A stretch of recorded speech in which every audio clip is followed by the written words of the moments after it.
आठ वर्ष जहाँ हो पारानी 9 मास हो 8 वर्ष भितर सामान्यतम गोटे अंतरीण राय ओडिशा पाइला ना अणमौसुमी समय खरा दिने आम नदी सुखला पड़ुछ आम लोक पानी मिलूनी चाषी जमी को पानी जापरूनी और तल मुंडे सांघातिक अवस्था गुड़ाए शाखा नदी सब मरीगले सब चिल्का हो भितरकनिका हो ये सब गुड़िक गभीर भाव में प्रभावित होलानी से समय आम मागुलु ओडिशा मागुला कौन गोटे अंतरीण राय दियो मिलला कि अंतरीण राय मिललानी 8 वर्ष भितर जो अग्रगति देखिए जदि आप ट्रिब्यूनाल ताहा अत्यंत नैराश्यजनक 40 जन साक्षी देवार थिला ट्रिब्यूनाल सामना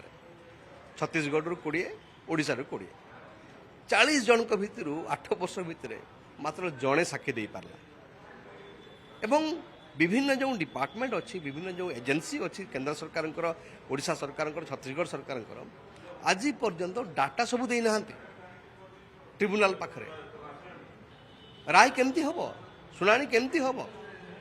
जहाँ 8 वर्ष हो पारानी 9 मास हो आमे काली महानदी बचाओ आंदोलन पक्ष गोटे सांबादिक सम्मेलन कही जे आमको भाई जेबे एडजुडिकेशन हो आमको गोटे अंतरीण राय दियो 9 मास भितर दब कि ये गोटे बड़ दाबी आम रखा चाहूँ ट्रिब्यूनाल सामने अन्य गोटे दिग हूँ सरकार कहले कौन जे आम आपोस आलोचना मध्यम आउ ट्रिब्यूनाल दरकार ना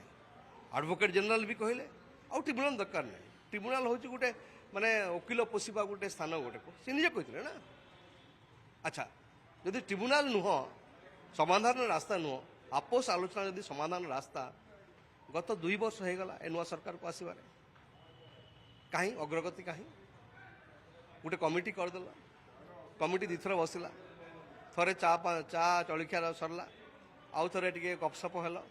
कि आज पर्यंत से कमिटी कौन सी निर्दिष्ट पदक्षेप नहीं पारला नहीं से मैंने जीवे कहते छत्तीसगढ़ को बुलिकी देखिए कौन है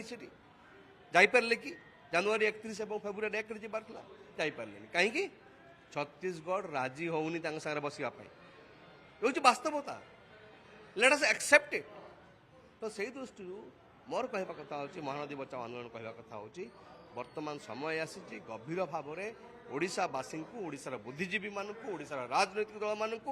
एकाठी बसिकी चिंता करिवार जे किभଳି भाव में आम नदी बंचिबो आम माँ बंचिबो एवं ओडिशार स्वार्थ किभଳି भाव में सुरक्षित रहिबो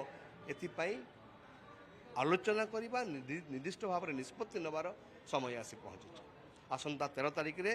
आमे समस्ते बसुचु बुद्ध मंदिर रे या ऊपर गोटे विचार विमर्श करवा।